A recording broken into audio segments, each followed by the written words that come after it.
পার্বত্য চট্টগ্রামে সেনাবাহিনী কর্মকর্তাদের ভয়ঙ্কর অস্ত্র ব্যবসা ও কোটি কোটি টাকার মিশন বাণিজ্য, লেফটেন্যান্ট জেনারেল মাসুদ খান ও মেজর আলতাফ মাহমুদের বিরুদ্ধে পিসিএজেএসএফ-এর অস্ত্র সরবরাহের বিস্ফোরক অভিযোগ, শান্তি বাহিনীর সাথে গোপন আঁতাত নাকি সার্বভৌমত্ব বিক্রি? কেন বিজিবি ক্যাম্পের পাশেই সশস্ত্র ক্যাডারদের আস্তানা? আমরা যখন সমতলে বসে দেশের সার্বভৌমত্ব আর নিরাপত্তা নিয়ে বড় বড় গল্প শুনি, ঠিক সেই মুহূর্তে আমাদের জাতীয় নিরাপত্তার অতন্ত্র প্রহরী হিসেবে পরিচিত পার্বত্য চট্টগ্রামের এক ঐতিহাসিক এবং ভয়ঙ্কর খেলা চলছে। যে পাহাড়কে শান্ত রাখার জন্য হাজার হাজার সৈনিক রক্ত দিয়েছে, আজ সেই পাহাড়কে অশান্ত রেখে কোটি কোটি টাকা পকেটে ভরছে আমাদের কিছু উচ্চ পদস্থ সামরিক কর্মকর্তা। আজকের এই ইনভেস্টিগেটিভ রিপোর্টে আমরা এমন কিছু নাম এবং ঘটনার কথা বলবো যা শুনলে আপনার গায়ের লোম খাড়া হয়ে যাবে। আমাদের কাছে আসা তথ্য অনুযায়ী পার্বত্য চট্টগ্রামে দায়িত্বরত কয়েকজন জোন কমান্ডার এবং আর্মি অফিসার সরাসরি সশস্ত্র বিচ্ছিন্নতাবাদী গোষ্ঠী পিজিএসএস এর সন্তুলার্মা গ্রুপের কাছে অস্ত্র বিক্রি করছেন। দর্শক, হ্যাঁ, ঠিকই শুনেছেন, যে অস্ত্র দেশের শত্রুদের দমনে ব্যবহৃত হওয়ার কথা, সেই অস্ত্র আর গুলি আজ টাকার বিনিময়ে তুলে দেওয়া হচ্ছে সন্ত্রাসীদের হাতে। মাটিয়ারাঙ্গা থেকে লংগদু সবখানে এখন এক অদ্ভুত এবং যৌথ ব্যবসা চলছে, যেখানে সেনাবাহিনী আর বিজেপি ক্যাম্পের মাত্র 500 গজের মতো সশস্ত্র ক্যাডাররা আস্তানা করে বসে আছে। আজ আমরা কথা বলবো লেফটেন্যান্ট কর্নেল মোহাম্মদ মাসুদ খান এবং মেজর আলতাফ মাহমুদ রুবেল এবং লেফটেন্যান্ট কর্নেল মীর মোর্শেদের বিতর্কিত ভূমিকা নিয়ে। পাহাড়ে এক অরাজকতা কি সেলফ নিরাপত্তার ব্যর্থতা, নাকি এটি পরিকল্পিতভাবে তৈরি করা একটা টাকার খনি হিসাবে পরিগণিত হচ্ছে? আজকে এই বিধ্বংসী বিশ্লেষণটি শেষ পর্যন্ত দেখুন। দর্শক, আমরা রিপোর্টটা যদি একটু দেখে আসি, দেখব, তার আগে আমরা ঘটনার একটু গভীরে যাওয়ার চেষ্টা করি। ঘটনার গভীরে যাওয়ার আগে আমাদের কাছে আসা সুনির্দিষ্ট নামগুলো শুনুন। গত 2 দিনে পাহাড়ের বিভিন্ন অলিগলিতে 3টি নাম সবচেয়ে বেশি আলোচিত হচ্ছে। Lieutenant colonel Mohammad Masud Khan, Matiranga zone commander, major Altaf Mahmud Rubel এবং ভারপ্রাপ্ত কমান্ডার মাটিয়ারাঙ্গা জোন, এবং lieutenant colonel Mir Morshed Longdu zone commander. অভিযোগ উঠছে, লেফটেন্যান্ট কর্নেল মাসুদ খান এবং আলতাফ মাহমুদ রুবেল সরাসরি পিজেএসএস এর সন্তুলার্মা গ্রুপের ক্যাডারদের কাছে বিপুল পরিমাণ অস্ত্র এবং গোলাবারুদ সরবরাহ করছেন। এখন প্রশ্ন জাগে, এই হাতিয়ারগুলো কি আমাদের রাষ্ট্রীয় অস্ত্রাগার থেকে দেওয়া হচ্ছে? যদি তাই হয়, তবে এটি সরাসরি রাষ্ট্রদ্রোহিতা। আর যদি এগুলো সরকারি মজুদ থেকে না আসে, তবে এর উৎস আরো ভয়ঙ্কর। গোয়েন্দা সূত্র এবং স্থানীয় তথ্য অনুযায়ী এই অস্ত্রগুলো সম্ভবত রোহিঙ্গা ক্যাম্প এবং অন্যান্য উগ্রপন্থী সশস্ত্র গোষ্ঠীগুলোর কাছ থেকে সংগ্রহ করা হয়েছে। তার মানে হচ্ছে, আমাদের এই অফিসাররা এখন কেবল অফিসার নন, তারা হচ্ছেন আন্তর্জাতিক অস্ত্র পাচারকারী চক্রের সক্রিয় সদস্য হয়ে উঠেছেন। তারা এক গোষ্ঠী থেকে অস্ত্র কিনে অন্য গোষ্ঠীর কাছে বিক্রি করে মাঝখান থেকে কোটি কোটি টাকা হাতিয়ে নিচ্ছেন। এই টাকা কি রক্তের চেয়ে মূল্যবান? আপনাদের এই ইউনিফর্মের মর্যাদা আসলে কোথায় রইল?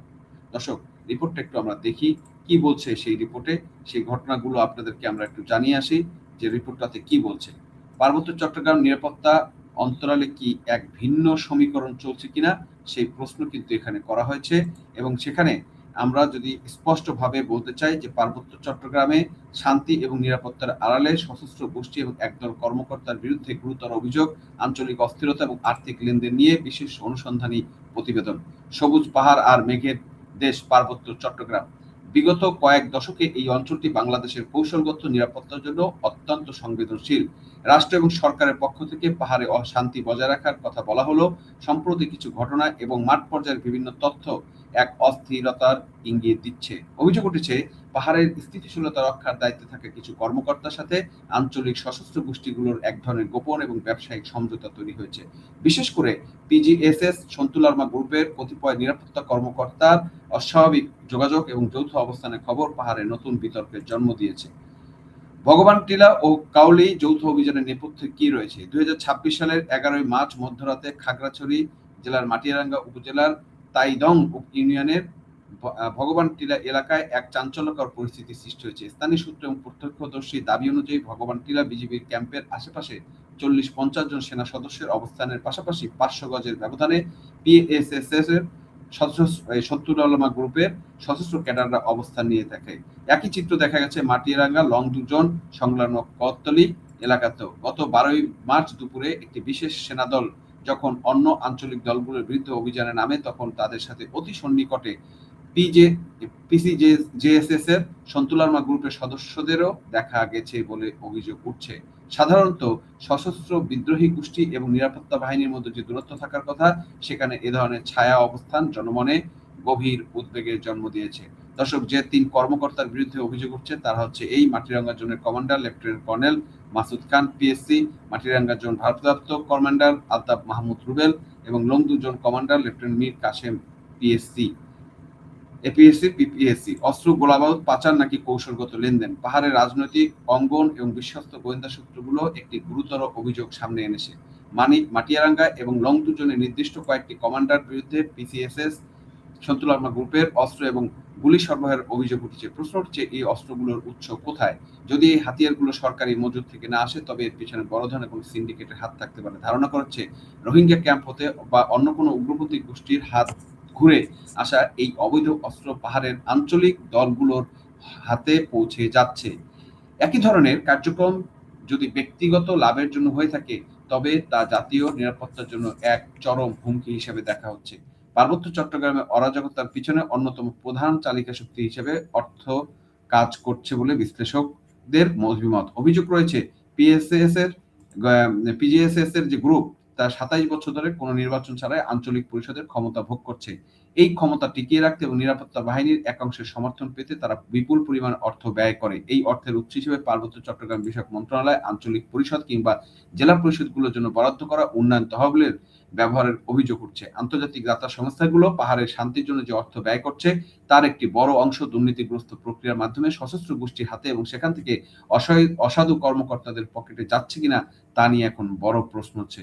কৌশলগত দূরত্ব রক্ষার নির্দেশনা, লোক দেখানো সতর্কবার্তা। মাঠ পর্যায়ে একটি গোয়েন্দা তথ্য জানা গেছে, সম্প্রতি নিরাপত্তা বাহিনীর কয়েকজন কর্মকর্তা পিএসএস এর ক্যাডারদের অনুরোধ করেছেন যাতে তারা জনসমক্ষে বাহিনীর সাথে চলাফেরা না করে সাধারণ মানুষ নজরে এড়াতে এবং তথাকথিত পাবলিক ইমেজ ঠিক রাখতে এই দূরত্ব বজায় রাখার নির্দেশ দেওয়া হয়েছে। তবে বাস্তব চিত্র ভিন্ন। পাহাড়ের দুর্গম এলাকাগুলোতে এখনো নিরাপত্তা টহল এবং সশস্ত্র গোষ্ঠীর মুভমেন্ট একই সূত্রে গাথা বলে স্থানীয়রা মনে করেন। দর্শক, এই হলো মোটামুটি রিপোর্টটা, এবং এই বাকি রিপোর্টটা যেগুলো আছে সেটা আপনি পড়ে নেবেন। আমি রিপোর্টের অন্তর্নিহিত যে বিস্তারিত ঘটনাগুলো সেটা আপনাদের কাছে বলার চেষ্টা করব যে আসলে এই প্রক্রিয়াতে আমরা কি ভয়ঙ্কর অবস্থার মধ্যে দিয়ে যাচ্ছি। এবার আসুন, যে কথাটা একটু আগে বলা হয়েছে যে 11ই মার্চ 2026 সেই রহস্যময় মধ্যরাতের যে ঘটনা, খাগড়াছড়ির মাটিয়ারাঙ্গা উপজেলার তাইদং ইউনিয়নের ভগবান টিলার বিজিবি ক্যাম্প, সেখানে 40 থেকে 50 জন সেনা সদস্য অবস্থান করছেন। কিন্তু আশ্চর্যের বিষয় হলো এই বিজিবি ক্যাম্পের মাত্র 500 গজের মতো পিসিজেএসএস এর সন্তুলারমা গ্রুপের সশস্ত্র ক্যাডাররা প্রকাশ্য দ্বীপ অবস্থান নিয়েছে। বন্দর সিং বিজিবি ক্যাম্প এবং আচলং ছড়া বা বগারপাড়া সবখানি এই ক্যাডাররা ঘোরাফেরা করছে। এই অবস্থানগুলো কি সেনা কর্মকর্তাদের অজানা? একদমই না। মাটিয়ারাঙ্গা জোন কমান্ডার মাসুদ খান আর মেজর আলতাফ রুবেল এই অবস্থান অনুমোদন দিয়েছেন বলে আমরা বিভিন্ন সূত্রে জানতে পেরেছি এবং এই রিপোর্ট থেকে আমরা বুঝতে পারছি। আরো মর্মান্তিক দৃশ্য দেখা গেছে যে গতকাল দুপুর 12টায় লংদু জোনে সেখানে কোততলী এলাকায় 30 থেকে 35 জন একটি সেনাদল তথাকথিত অভিযান পরিচালনা করতে যায়। মজার বিষয় হলো সেই অভিযানে তাদের গাইড হিসেবে, সহকারী হিসেবে যোগ দেয় জেএসএস সন্তুলারমা গ্রুপের সদস্যরা, অর্থাৎ রাষ্ট্রবিরোধী সন্ত্রাসীদের সঙ্গে নিয়ে আমাদের সেনাবাহিনী অন্য আঞ্চলিক দলগুলোর উপরে হামলা চালাচ্ছে। এটি কি কোনো পেশাদার বাহিনীর কাজ হতে পারে, নাকি এটি সেফ একটি ভাড়াটে বাহিনীর আচরণ? সেটা এখন জনমনে প্রশ্ন রয়েছে। দর্শক, এই অফিসাররা যে অপরাধ করছেন তা তারা নিজেরাও জানেন। তাই তো গতকাল যে মাটিয়ারাঙ্গা এবং লংদু এলাকায় সেনাবাহিনী এবং বিজেপির কিছু কর্মকর্তা পিসিজেএসএস এর ক্যাডারদের বিশেষভাবে অনুরোধ করছেন, যে কথাটা আমরা রিপোর্টে দেখেছি, যে আপনারা আমাদের সাথে চলাফেরা করার সময় একটু দূরত্ব বজায় রাখুন। না হলে দেখা যাচ্ছে যে এই যে দূরত্ব বজায় না রাখে, মানে এটা যদি রাখে, যাতে এই যে সাধারণ যে মানুষ আছে তারা যাতে বুঝতে পারে যে আপনাদের সাথে আমাদের দেখে একসাথে দেখে না ফেলে বা একদল না ভাবে। ভাবুন একবার, যারা জনগণের ট্যাক্সের টাকায় বেতন পায়, যাদের কাজ সন্ত্রাসীদের দমন করা, তারা এখন সন্ত্রাসীদের বলছে একটু আড়ালে থাকুন যাতে আমাদের চাকরিটা বাঁচে। এটি কোনো স্বাধীন দেশের কি চিত্র হতে পারে? পাহাড়ে কর্মকর্তা এই সেনা কর্মকর্তারা একদিকে সরকারের কাছে এবং ঊর্ধ্বতন মহলের কাছে রিপোর্ট পাঠাচ্ছেন যে পাহাড়ে নিরাপত্তার জন্য জীবন বাজি রেখে টহল দিচ্ছেন, কিন্তু বাস্তবতা সত্য হলো তারা পিসি জেএসএস এর সন্তুলামা গ্রুপের সামরিক সহায়তা দিয়ে বিনিময়ে কোটি টাকা পকেটে ভরছেন। তাদের নিজেদের কোনো লড়াই করতে হয় না, শারীরিক উপস্থিতি দিয়ে তারা এই মিশন বাণিজ্য সফল করছেন। পাহাড়ের এই অরাজকতা বিরাজ করার মূল উদ্দেশ্য কেবল অস্ত্র বিক্রি নয়, এর পিছনে রয়েছে একটি বিশাল অর্থনৈতিক চক্র। বিভিন্ন সন্ত্রাসী যে গোষ্ঠীগুলো মাধ্যমে এই সেনা কর্মকর্তারা সাধারণ মানুষের কাছ থেকে পরোক্ষভাবে চাঁদাবাজি করেন।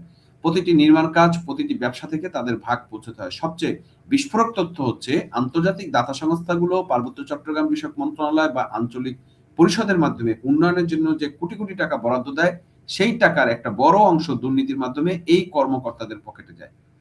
পিসিজেএসএস সন্তুলার্মা গ্রুপ ২৭ বছর ধরে কোনো নির্বাচন ছাড়াই ক্ষমতা ভোগ করে আসছে। এই দাতা সংস্থার তহবিল থেকে তারা এই দুর্নীতিগ্রস্ত অফিসারদের ঘুষ দিয়ে মুখ বন্ধ রাখে এবং নিজেদের আধিপত্য বজায় রাখে। অর্থাৎ ইউরোপ, আমেরিকা এবং জাতিসংঘের দাতা সংস্থাগুলো উন্নয়নের মাধ্যমে যে টাকা পাঠাচ্ছে তা পরোক্ষভাবে পাহাড়ের সন্ত্রাসবাদ লালন পালন এবং সামরিক কর্মকর্তাদের পকেট ভারী করার কাজে ব্যবহৃত হচ্ছে। এটি কি আন্তর্জাতিক সম্প্রদায়ের জন্য একটি বড় সতর্কবার্তা নয়? আজ আমাদের দাবি অত্যন্ত স্পষ্ট, বাংলাদেশ সেনাবাহিনী একটি গৌরবময় প্রতিষ্ঠান। কিছু দুর্নীতিগ্রস্ত অফিসারের জন্য পুরো বাহিনীর বদনাম হতে পারে না।